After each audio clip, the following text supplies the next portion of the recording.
comment? Thank you for that.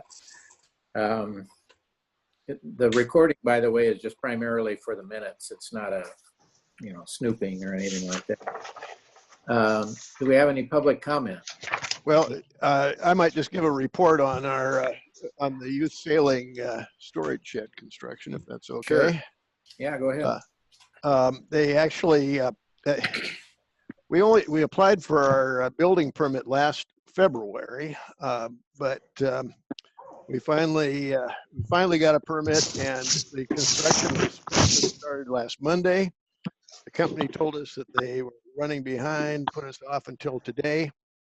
The construction crew came up for 4 hours today, put up the frame, and then decided they had to leave and an emergency job down in Vancouver.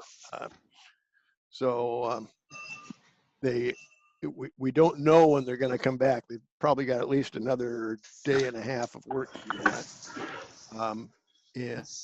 We're hoping that by sometime next week it will be done and we can get a final building inspection. But we're in limbo right now once again. Just anecdotally, when I was down there today, and I took note that it's secure. The frame is securely anchored to the deck down there, so it's not going to go anywhere. Actually, Craig Cooley looked at it and said it needs some bigger washers there, so he's going to make them put some 3-inch washers on the bolt ends. Oh, that's probably it's going to be even more secure. Yeah, that's a good thing. Okay. Do we have any other public comment? Somebody's phone's ringing. That's my work phone. It rings all hours of the day. Well, yeah. It's tough to be I usually answer it. Before we get too far into it, I just want to say to you guys, sorry about the packet. It was created right by Stephanie, and then when I reviewed it and sent it out, somehow I really messed it up. So sorry about that.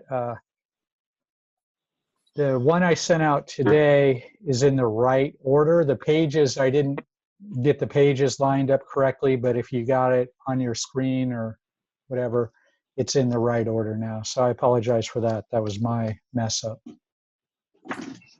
Yeah, Chris and I talked about that today, and I think I have sufficient information to help you find your way if you get lost in the course of it. Okay, review of the meeting notes from November 2nd, our last meeting. Anybody have any comments or corrections to the minutes?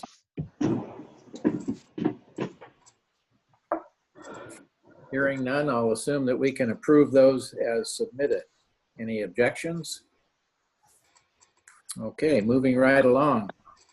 Item 3 on the agenda is the Marina liveaboard agreement. Discussion and recommendation. So at the end of this discussion, hopefully we'll be in a place where we can make a thumbs up or thumbs down recommendation for the Marina. There have previously been some written questions that were sent in by Mrs. Hamlin and Mrs. Pagel. And have those, Chris, have those been satisfactorily addressed? Responses. Did you get any follow-up questions? I received, not from Mrs. Pagel or Mrs. Hamlin. I did receive one follow-up question on the liveaboards. It is in the memo. In the question, I can simply read it. Thanks for the proposed new liveaboard agreement. I'm actually glad to see some of the new agreements that are being recommended. She was a little confused for the reason why only liveaboards have to prove their boats are in operating condition. Seems like it'd be more of a safety issue that all boats are in operational. And then a little more on that, and she says, why pick on liveaboards? And I wrote her back, and I told her that the goal is to ensure that all of the boats in the marina run. And in fact, we're having 2 of them removed in the next few weeks off of ADOC. So that's pretty exciting. But I explained to her the reason that we started with the liveaboards on this, and the reason it is part of this contract and it's so strong is when you think about a liveaboard, say there's a fire between your boat and the main walkway, and you're essentially cut off from getting to shore. And if your boat doesn't run, now you're in the water. So it's like comparing apples to oranges. It's a huge safety issue for me, in my mind, for the liveaboards. If their boat doesn't run, it could be a precarious situation because they could essentially be trapped on their boat. And the only other opportunity would be to go in the water with all the commotion that's going on with the emergency. That's not a good option either. So she understood when I talked to her in person. She understood that and said, "Oh, I get that. That makes sense." So that was the only question we had. Since Yeah, it does bring up the issue of whether or not in our general operations policies and procedures, whether, you know, there'd be a requirement to demonstrate the seaworthiness of the boats and stuff. But you know, that we can take that up as a separate issue when we get into those policies and procedures. But it certainly makes sense to include that language as far as I'm concerned, include that language in the liveaboard agreement. Yeah. Everybody's had a chance to look over these documents, and Chris and I went over a few just, you know, I'll call them typos and whatever, you know, a couple little edits and so forth, but nothing really of substance. Does anybody on the committee have thoughts or issues about the agreement in terms of its scope and understanding? Yeah, I got one issue that I brought Go up ahead, last time. It was about the number of pets rule. I asked Chris then last time why we determined one was the magic number, and I think your answer, Chris, was that was kind of a standard, or you got that from kind of a default documentation. Right. As a pet owner and understanding sometimes the importance of having a companion, especially if you live alone, limiting that to one pet, I think I think that goes against kind of sound judgment there. I understand what we're trying to do. We don't want to have a situation where we have dogs running around everywhere. But when we say one pet, that excludes cats. So if you have a dog and a cat, or pets sometimes need companionship themselves, you can really do that fairly well on a smaller vessel. Pets, limit the type of pet you can have. I mean, if somebody had, say, a bird or a hamster or something, I think the language could be specified a little bit. If you want to limit to one dog, say that. One dog, one cat, or one other animal smaller than 25 pounds or something. I think I talked to a liveaboard. They had issues with this as well. One thing that we don't do is we don't police the everybody else, bringing their pets down to the docks and everything else. And if they're causing a problem, it's really kind of hurting the liveaboard situation. If other dogs are defecating on the dock and the liveaboards are cleaning up after themselves. So I was wondering if we can maybe look at that and maybe change the wording a little bit to specify one dog and perhaps one other pet. I mean, that's just a recommendation. Okay, I understand. Yeah, you know what I mean? That makes sense. Anybody else have a comment on that issue? Can I address that for a second? So, I think we have to look at both sides of the argument here. Dogs and pets are extremely popular right now, and a lot of people like them. But I can tell you that it's the number one complaint that I get are pets at the marina, whether they're pooping on the dock, barking, aggressive, just being dogs, whatever, cats, whatever. And I think we have to take into consideration that for every person that likes pets, there's people that don't like pets too. And we service a whole community. So it's rare that I see people actually bringing more than one pet down to the marina, which is interesting. And this doesn't necessarily affect our current liveaboards. They just can't get any more pets. So we also have to take into consideration the living quarters on a boat. They're extremely small and compact, which creates the barking issue. I get a lot of complaints on it. Every time I walk by this boat, it barks. I don't even see the dog, but it barks. So I think there are some considerations there for those people that don't care for pets as well. And I think this is a pretty good compromise. But, Actually, I disagree, because if you had one dog pet on there that's barking, that's still allowed. If you had a cat or some other companion that kept the dog from barking, that could remedy the issue. It's not that the one pet rule doesn't fix that. You know what I mean? Sure. But what I'm trying to say is that that's one of the number one complaints I get are pets at the marina. So. Right, but I still don't agree with the one pet rule. So okay, I'd love to hear from the rest of the committee too. So Yeah, I think there's probably a little bit of room for flexibility there. I just in the last few days, I was making a trip out to the boat, and the couple in front of me had, the lady was walking with 3 dogs on leashes. And of course, they all had separate intentions and habits as far as how fast they were going, what they were sniffing and everything. And then they had a dock cart with a cat in a pet container on it that was making more noise than all 3 dogs was, because it wasn't very happy with the, and so we can look at the extremes and say, yeah, we don't, those extremes are, a little bit off the charts. But I think there could be some flexibility on the low end. But I'm not hearing the complaints and the issues and so forth on a regular basis. But Chris, what did you find when you surveyed other marinas and so forth? Are they looking at a one pet per boat rule, or? Yeah, I've seen that. None of these new liveaboard rules are unique ideas. They're all from other marinas. I can't remember for the life of me where I saw this one. I want to say it was in the San Juan somewhere, but I can't remember.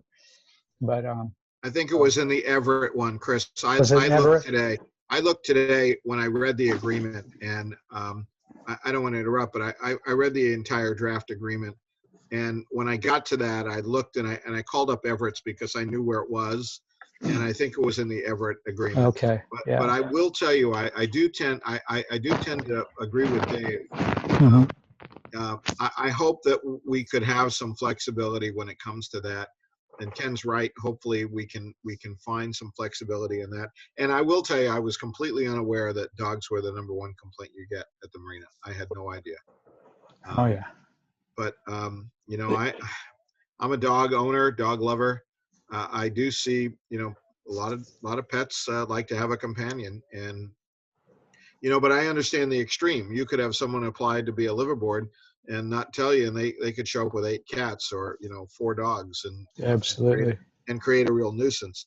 But I'm hoping that we can find some language where we can make an exception if someone has 2 dogs, 2 small dogs that are litter mates or whatever the circumstances might be.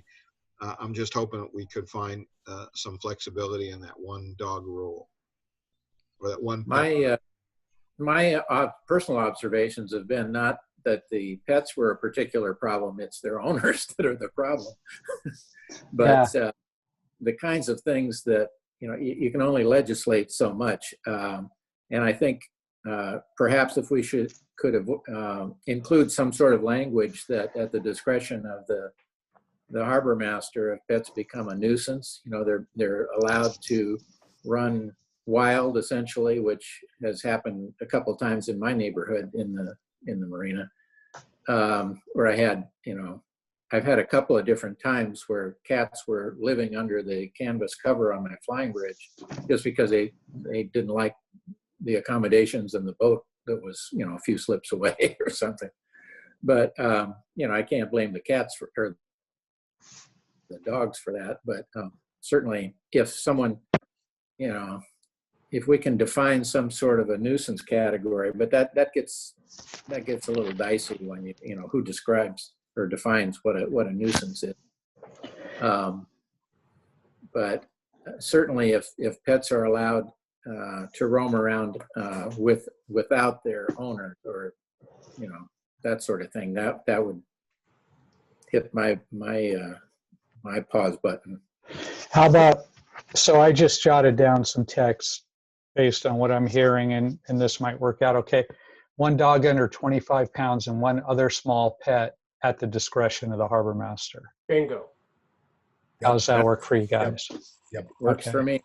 All right, I can do that. And one question which is not relevant to the liveaboards, but it's our transient visitors. that Yeah. show up with 2 or 3 dogs. And generally speaking, they're a lot less attentive to the actions of their animals than our residents. Yeah, and that's a lot of where the complaints come from. Not necessarily all of our residents, but some of the guests too. You know, you land your boat, you got 2 dogs. They know you take them over that little potty area out there on F dock, and then you just let them run free out there. And yeah, so it is a challenge all the way around. How difficult is it to enforce or maintain leash rules out there on FDOC? As long as we're out there, it's no problem at all. But the Yeah. minute we leave, you know what happens, people being people, so. Yeah. Okay, well, as it applies to what we're considering here, which is the liveaboard agreement, do we have some, in this compromise, we have 1 dog or 1 animal, you know, 45 pounds. Does it say dog in the policy? No, I will put, though, I'll straighten it out, 1 dog under 25 pound and 1 other small pet. Pet is vague, at the discretion of the harbor master. I definitely want to just call out 1 dog in this case, so I think. Yeah. And the other small pet could be a dog, who knows, you know? Again, it'd be Yeah, at I the want to harbor look master. at the, you know, just recently the airlines started to make some changes to the whole, what is it, the companion pet rules and so forth, Yeah, because they've been stung, you know, with the pet peacock and, you know, stuff like yeah. that. And maybe you can take a look at that and find some wisdom in those words, because yeah, our definition of what a nuisance is not necessarily everybody's definition. Right.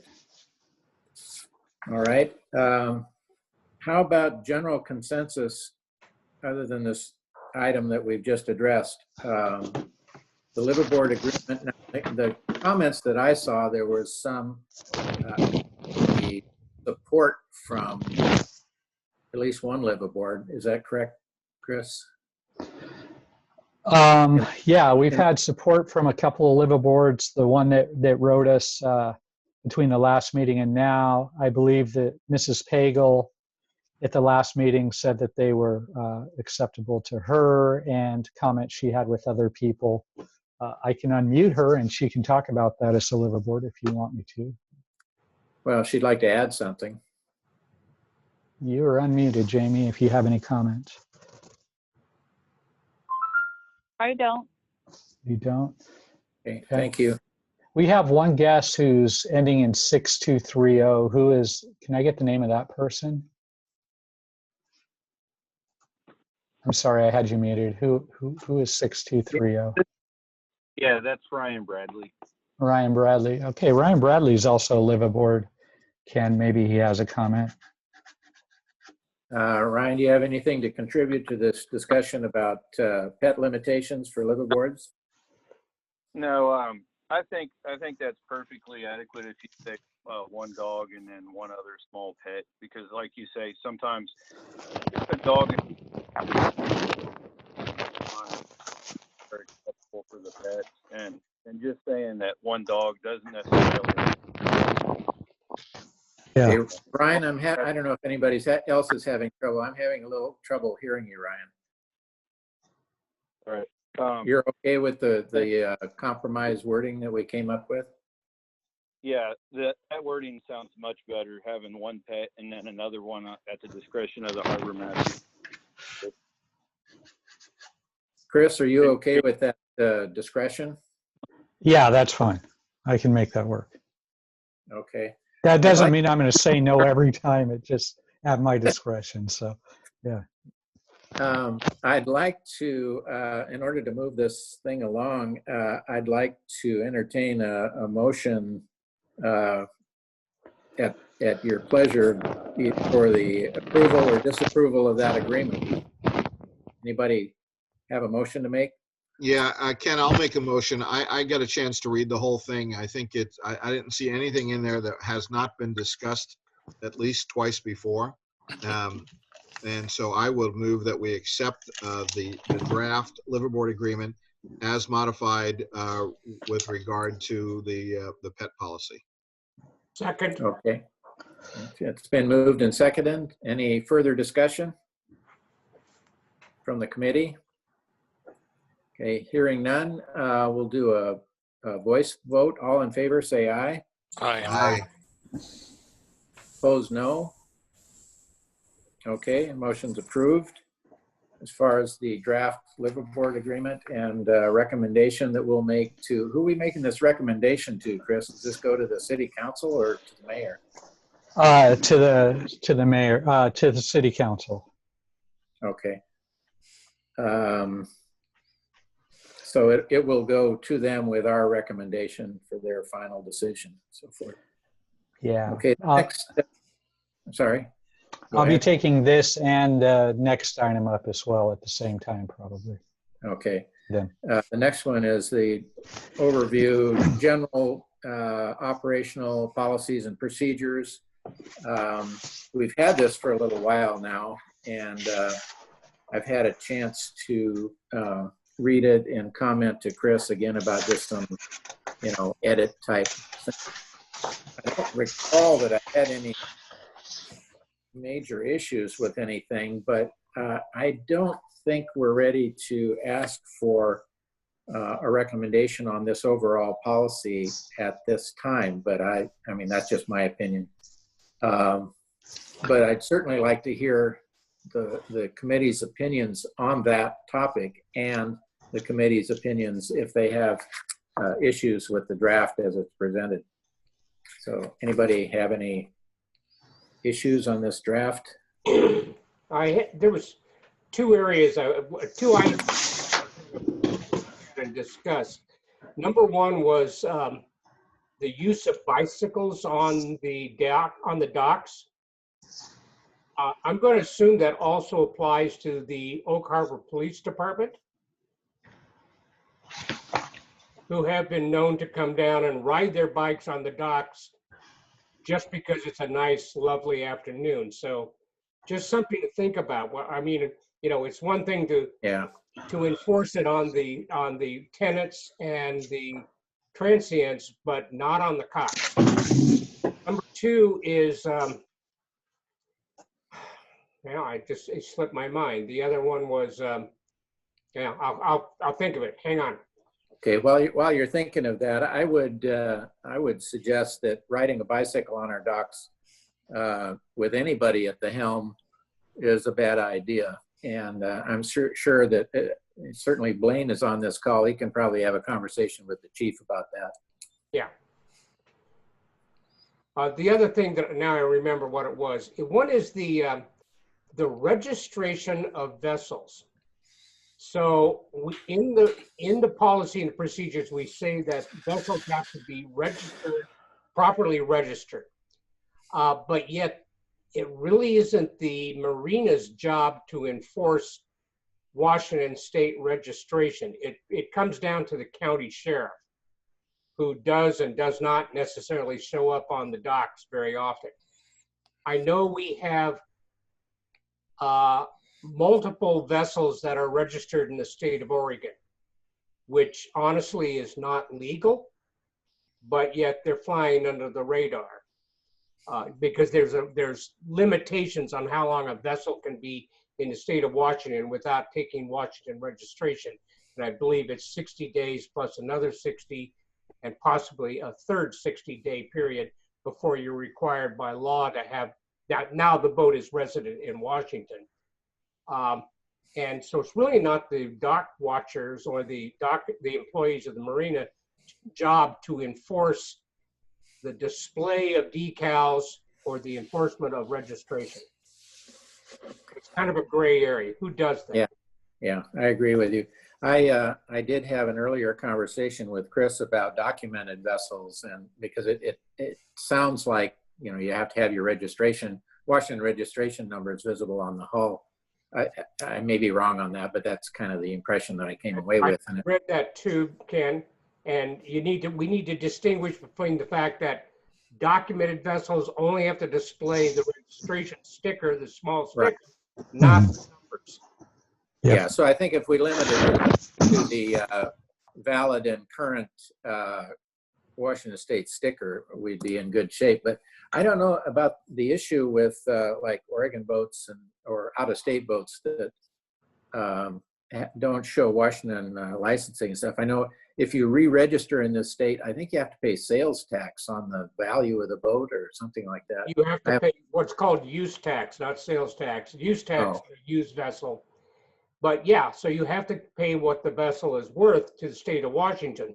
But that's the laws of the state of Washington that say you can't simply show up and not register your vessel if you're not. People say, oh, well, I'm a resident of Oregon. Okay, great. But your vehicle is sitting in Washington waters. Yeah. So Chris, do you have some thoughts on that issue and how we might address it? Yeah, so to me, it's kind of a two-part thing. You know, should the marina be dealing with boats that aren't registered, number one, and then number two, should the marina be dealing with boats that are registered in other states or even countries? So the first one, should the marina deal with boats that aren't registered? One of the things that we require, and we're doing a huge push on this right now, is current registration for boats. And truthfully, we'd love to see the sticker because that makes us more, it's easier to, know the boat's registered. But realistically, all we really want is the current registration to make sure the person that we're doing business with actually owns the boat. So each year when that renews, we should get a copy of that. And over the years, we've tried to do that. Now we've taken a very strong approach on that the last few months. Recently finishing up the fence line, working on A dock, part of C dock, maybe all of C dock. And we'll be expanding out to the rest of the docks. And it's something that if you can't provide the registration, then we can't provide you moorage anymore, basically, type deal. So Chris, really, why are you doing that on a yearly basis versus when the transfer of ownership happens, like when they first put the boat in the water? Like for me, 10 years ago or 12 years ago, got my registration. Yep. I just was asked for it again. Yep. But I'm the same owner. Yeah, but we don't know that is the deal. We know you are, Dave. And right, and I understand there are other boats that bill a sale, and I get that. But is that something that the marina wants to spend time on to do? Absolutely. There's a direct correlation between boats that are not being registered yearly, that are not insured, that are not being maintained. So it's just kind of dotting the I's and crossing the T. And we think we've come up with a pretty good system now, and we've had a very high success rate. Right. You can see a derelict boat will not be registered and probably not be insured. That's correct. So it just ties it all together, all of the package together. So you view it as just sort of additional information as far as the validity of a tenant and their contribution or lack of contribution to the environment we're living in. Yeah, I do. I think it's a good practice for the marina to definitely keep that practice up. Sure, it is a little time consuming and can be frustrating, but like I said, we've really made great strides in that in the last month or two. So that's really good. I have at times seen a couple of sheriff's department deputies, walking around with a clipboard and so forth. Mhm. Do they do that when you call them, or do they just do it routinely, or how does that happen? They just show up. They just show up and do it. I've asked for them to come down more over the summers, but it's not a high priority. It's part of their Marine division, which is vastly made up of one or two regular deputies, and then the rest are reserves or volunteers in that program. I see them every July, 4th of July weekend, They show up. walking the dogs. One of the things we've tried to do with them is, they bring their boat in and out. Sometimes in the summer, sometimes it's a day, sometimes it's a week, sometimes it's a month. And we try and get them to do that at that time. So the second part of the question, dealing with out-of-state registration, Steppy, I totally agree with you. We're looking for a valid registration at the marina, whether it's Oregon, Alaska, California, whatever. As far as who should enforce them registering the boat, that's a police issue. That's a little different than just a regular registration. It's actually Department of Licensing. It's a state registration enforcement that is, I believe, allocated to the county sheriff's office locally. And your guys are really not in a position to enforce it. We need to be able to call out the fact that this boat is from Oregon or Alaska or wherever, and your boat's been here for 8 months, and you're obviously not paying Washington state taxes, which are supporting the rest of us. So. Right, and I have had, I think it's people from Washington Tax Board or whatever, on a few occasions come to the marina and ask me about certain boaters and stuff like that. So somehow they find out about it. I don't have any idea how they do that, because we're not reporting it. That's outside of our wheelhouse. Okay, if I understand correctly, then this isn't an enforcement issue. You're not taking on enforcement duties or anything. You're just trying to run a, for want of a better term, a ship-shape marina. Is that? Yeah, exactly. That's a good summary, Ken. Yeah, I don't have a particular problem with that. We could always rat somebody out if we wanted the sheriff's department to take a look at them. But I totally agree with your observation that, very often if you see a boat that's got 2 inches of barnacles growing, or mussels and everything growing on the bottom of it, and it probably has expired registration and a bunch of other things going on with it that, and those things create hazards to the environment and stuff that we really don't need to accommodate. But so as long as we're doing it in a non-enforcement way, as long as we're doing with it stewardship of the resources manner, I can support that. What's the sense of the committee? Yeah, I agree. I'm okay with it. Okay. Any other comments about provisions in this? And Chris, is it okay with you if we bump this down the road until the next month's agenda before we look for some sort of consensus or approval? Yes, absolutely. I just recently got the review back from legal on it, and there are some minor changes and wording changes. So next month I'll bring back to you a legal approved document. We'll take one more look at it. Hopefully we'll get a recommendation. If not, we'll make some more changes, send it back to legal. We'll just keep massaging it and working it until you guys are comfortable with it. How's that?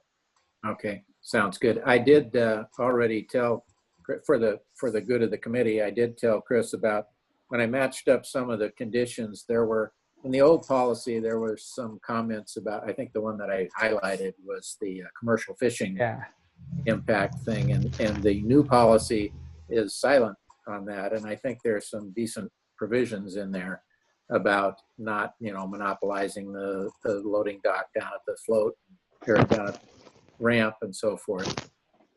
So, we'll just continue this process and try to perfect it, but more sets of eyes and opinions are a good thing. So if you see things, don't hesitate to contact Chris and put them on the agenda for discussion. So.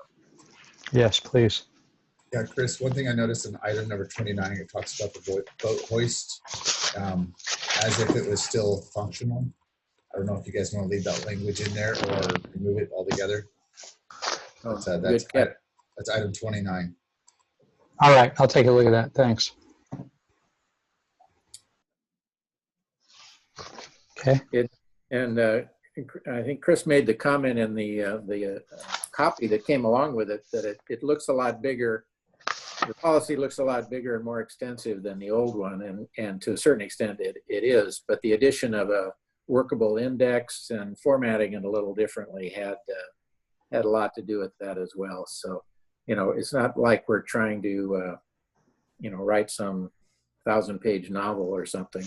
So No, not at all. But if there are things in there that we don't need to be addressing anymore, then certainly we should edit them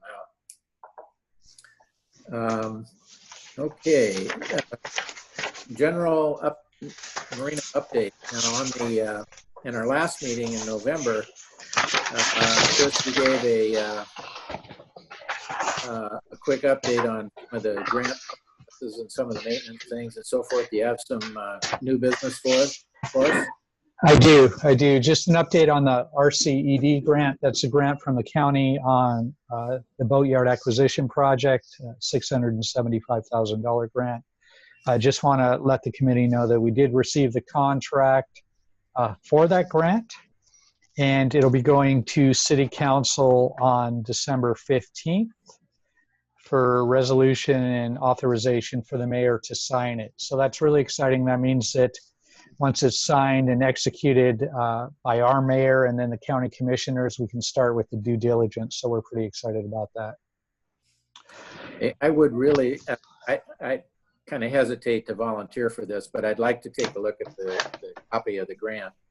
Okay. As you well know, you know, the devil's in the details sometimes, and Sure. we've been bit by that before. So Yeah. I'd like to take a look at it. The agreement's rather small and straightforward. I'd be happy to share it with you. No Oh, problem. good. Chris, have you gotten any electronically? feedback? Chris, of JJ here, have you gotten any feedback from the council? Are there any opponents to this, or how does the council feel about acquiring a boatyard, so to speak? Do we know? My conversations with them and in presentations with them, they seem pretty upbeat about it. But it's about to now, you know, we're going to really get into it and spending money and stuff. We're signing the grant agreement. So I'm anxious to see what they say. It should be pretty exciting, but the support has been good thus far. Is that going to be on is this topic going to be on a workshop agenda in the near future? It's going to, on the 15th, it's actually going to be on the consent agenda, which of course they can pull it off if they have any questions, but. In the council meeting on the 15th? Yeah.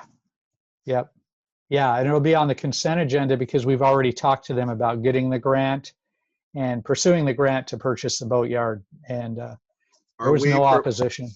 Are we proposing how that boatyard will be run at the same time, either by a separate contractor or by city employees, or is there a proposal going forward to the council regarding that? No, not at this time. But they were briefed the last time on this before we applied for the grant.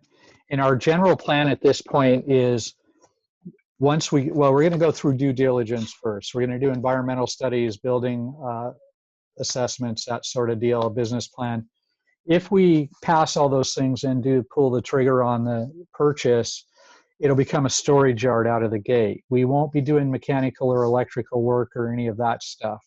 I kind of have a vision of it being a storage yard, much like they do in Port Townsend, where you can pay lay fees and come and work on your own boat or bring your own contractor in, that sort of deal. That's the first step. That's what we're going to look at.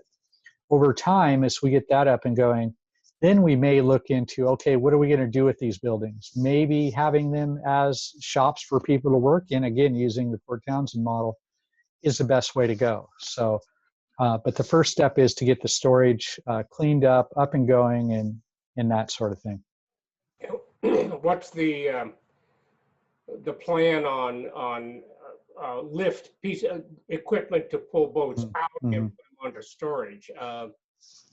what Mark has over there is ancient and generally doesn't run. So Sure, sure. That we've had some conversations on that, and you have to realize that the whole package deal is about $750,000. It's $675,000 from the county, 75 from the marina. There's a 10% match involved in that. So my first thought is I hope that we'll have enough money left over to pick something up, but we'll see. The second thought is we may have to limp along with what we have.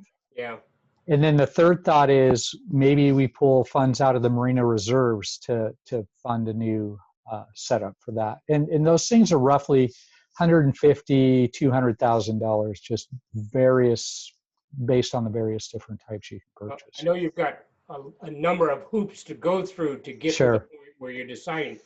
But is it your thought that our marina employees will be doing the haul out? Or are you going to contract with one of Mark's guys, Bo, or what? So my thought is that the people that will work there will be marina employees. And the thought is to add in employees to handle that. The hope is, much like we do the rest of the marina, where everybody's trained in the office, everybody's trained on the docks, that everybody will be cross-trained at some point. But probably for the first year or so, it's going to be really important that we have consistency in employees there to get everything documented, get everything set up, get it done the city way, not the way things are currently been done. So we have to build consistency in processes first before we can start shuffling people in and out. Chris, I would encourage, I know it may be a little bit down the road, but I would encourage you to send some feelers out to the people who operate boat yards in our area. Mm-hmm. I mentioned in passing that the city was thinking of acquiring a boat yard, the boat yard in Oak Harbor, to Ross Tennant. Ross Tennant owns Northwest Explorations, and that's the Sure. big Grand Banks charter people up in Bellingham. Mm-hmm. And he said, "Do you know if the marina wants to rent out that space so we could have a satellite repair facility?" Sure. So I think there would be a fair amount of interest in the city could get some revenue from a tenant and provide something better for the boaters in Oak Harbor if there was a reputable yard operating out of the facility. I agree with you, and that is one way we could go. Really, the piece that I see most attractive for us is a storage piece from a business and revenue piece. There's no doubt about the fact that storage would be good for the city, but also if the city was generating revenue from leasing the space to a yard, it would be a win-win. I can't see a downside to that. Yeah, I agree with you. One of the pieces that I would like to see at some point, when you get to the point of purchase or close to it, is some sort of a capital plan for things like a new haul out procedure, or something that would work today, as well as if we're successful in getting the slope increased on the launch ramp and so forth. Mm-hmm. And also just, the kinds of things that, there's probably a lot of neglected maintenance things and so forth down there in the yard, whether it's fencing or utilities or, power supply, those kinds of things.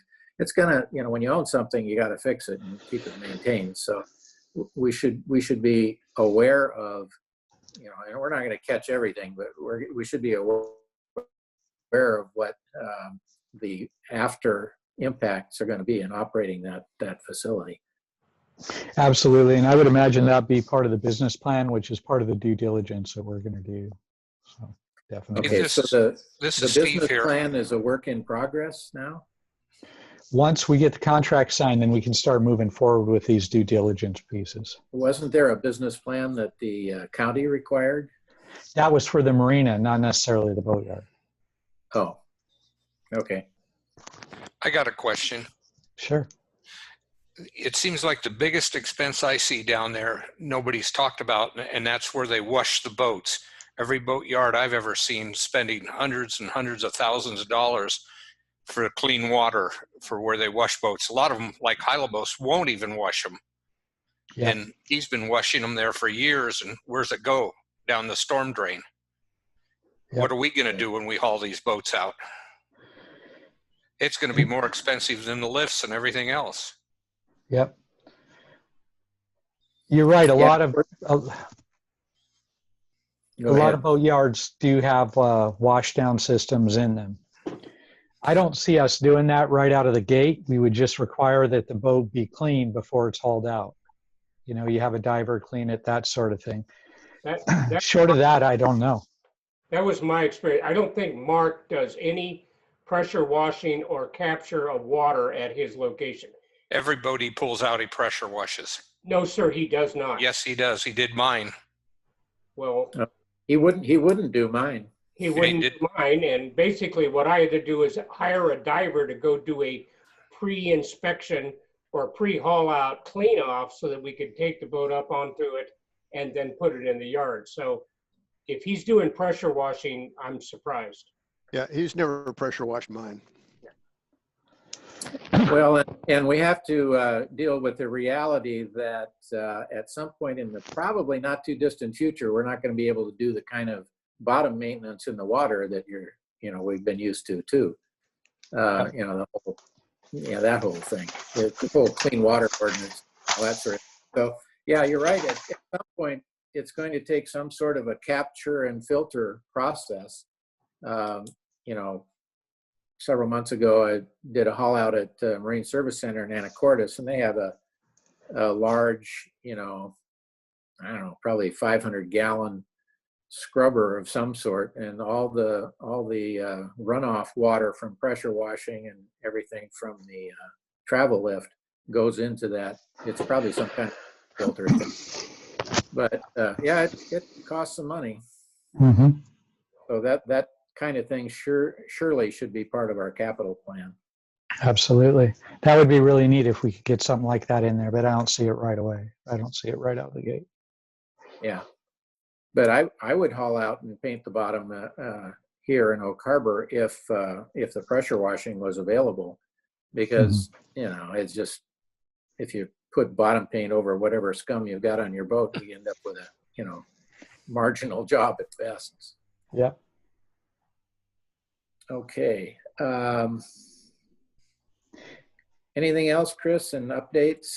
Just one more grant type item for the Island County DNR Salmon Recovery Funds grant for the shoreline and the boat ramp and the shading reduction we've been talking about for years.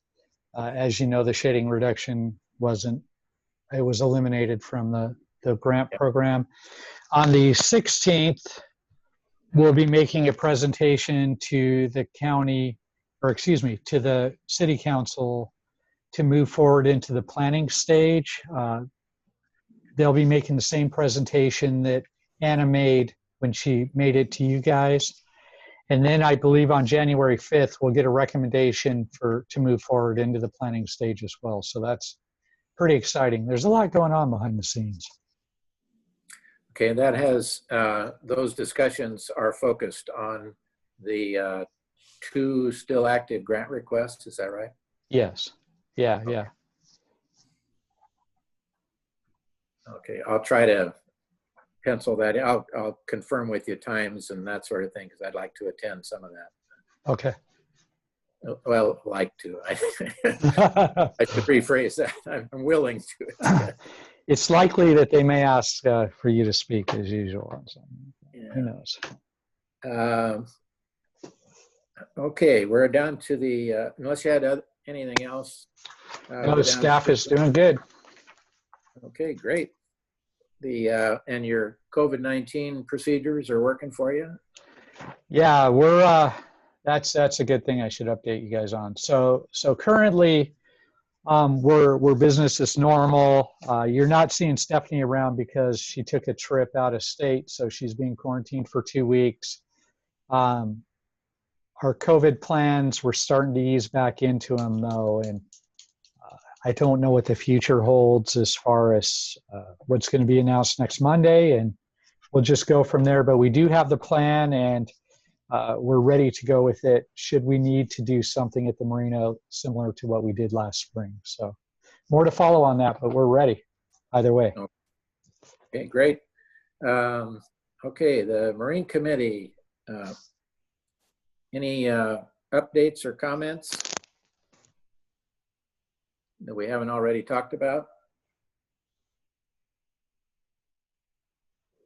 Everybody's happy? I'm unmuting. I was unmuting myself here.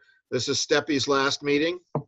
So I was just going to get to that. Yeah. Oh, okay. Well, do we have recommendations for a replacement? Well, of course, no one could ever replace Steppy, but have we been inundated with people who would like to sit on the Marina Advisory Committee? We haven't been inundated. There are some people that have applied. It is coming up on one of the upcoming city council meetings for confirmation. And that's all The secret? It is at this point, yes. Okay. Yes. It is a liveaboard. So. Okay. Yeah, that might be something that, again, just sort of a test the water kind of thing that we'd want to share with the this committee anyway. Not for an approval or anything, but just sort of a courtesy thing. But since, and thank you, JJ, for reminding me that this is Steppy's last official meeting in this whole series of things. You know, Steppy's been a member of the committee more than once. Yes. Kind enough to come back and do it again, or not smart enough not to, I guess. And we certainly appreciate his background and experiences and his contributions to this committee. And we just, we value your opinion, and we value you as a person, and your wife, Mary, too, by the way. She's equally a contributor to this whole process. But I know I'm speaking for everybody when I just say thank you, Steppy. We appreciate you. Thank you. Okay, our next meeting is January 4th, if we make it that far. Yeah, I had a question about that meeting with New Year's there. Is everybody going to be around for January 4th? Well, if I can remain healthy, I plan on being here.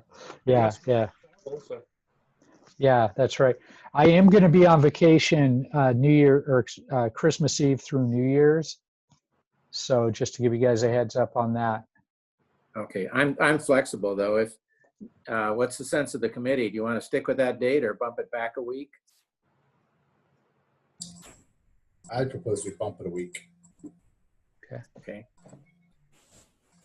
So it would be the 11th, Yes. Monday the 11th. I don't know. Chris, does that conflict with anything that you're aware of? No, I think that'll work out fine. I think that's a good idea. Does anybody violently object to that? Okay, we'll call it good for the 11th then as our next meeting. One other little piece of committee business is that I believe two of us, in addition, well, three of us actually, between Dave and JJ and myself, are at the end of our terms on this committee. And when I was talking to Dave a little bit earlier, I asked him to think about that. I didn't want to catch anybody flat-footed. So if you need time to consider it or think about it, let me know. But I would also be happy if I intend to continue with the committee, but I'd like to know if JJ, you and Dave are interested in continuing as well. Yeah, I'm happy to stay on for at least one more term. Great. And I'll need Dave, some time to think about it. I have some upcoming things for the 2021 year, so I needed to check that and get back to you. Let me know if you would. And because we're in this process where we have some names of candidates for positions and so forth, but it is a very short list. And now would be a good time to do that. I also think that, just personally, that it's not a bad idea to rotate the chairmanship of groups like this from time to time. So you might also think about whether you'd be interested in being the chair of this committee. I have to tell you, it's not a huge time commitment, but it's certainly a high honor to represent this congregation of people and ideas and so forth. So, if you have any interest in the position of chairman, JJ is the co-chair? I can't remember what your title is. Vice chair. Vice chair. There you go. I'm the chair of the vice. Yeah, I knew it had something to do with vice. Is there a lot of pay involved, Ken? Yeah, you get twice what you're making now. Yeah, I will say that as you guys are well aware, the Marine Advisory Committee is very influential with the City Council. So if you do want to be chair, just be advised that you will be expected to talk at City Council meetings, as Ken can attest to. One of the first things they always say is, what is the Marine Advisory Committee's recommendation? Followed by, can we hear from the Marine Advisory Committee, as Ken is well aware of. So it's a not little that they different. don't trust you, Chris. Yeah, I've often wondered that, actually. Okay, well, it's a interesting and informative group, and personally, I find it. I think it's very important to the community. The Marina is a definite resource for this community. Even if we weren't all boaters, there's still a lot of pluses for having a facility like this a viable facility like this in our community. And the hope for the future is that it's going to become an even more important factor economically, and also from the service to the boating public. Anyway, that's our general goal. So if there are any other questions, I'll entertain them now. Otherwise, we'll adjourn. Okay, we'll stand adjourned. Thank you very much, gentlemen. Thank you all. Good night. Okay. Merry Christmas. Merry Yes. Christmas. Happy New Year. Thank you, Steppy. You too. Thanks, Steph. Yeah, thanks again. Taking contributions of scotch. Yeah, we don't do the gold watch thing anymore. What? No. I'm sorry, I didn't hear anything. Yeah. When Seiko stopped making gold-tended watches, we had to do away with that. Okay, I got it. Thanks a lot. Good night, gentlemen. Good night. Good night. Been fun. Okay. Leaving meeting. Where is that? All right, good job, Chris. Thanks, Blaine. Yeah, that went pretty good tonight. It's a good group of guys. It really is. I appreciate them a lot. So Yeah, I think it's good. Even the two, at least having some documentation on the pets is good. So it's definitely the right direction. So yeah, if somebody shows up with two big dogs, it's in my discretion to say no. And it's not that I'm opposed to pets. You hear it from both sides down there. So yeah, well, you got it. Yeah, you got it. Yeah, if you're not a pet owner, you're not as inclined to be as flexible. No. So I can live with that one. So no worries. I could too. All right, take care, Chris. See you tomorrow. All right. See you later, Blaine. Thanks. Bye.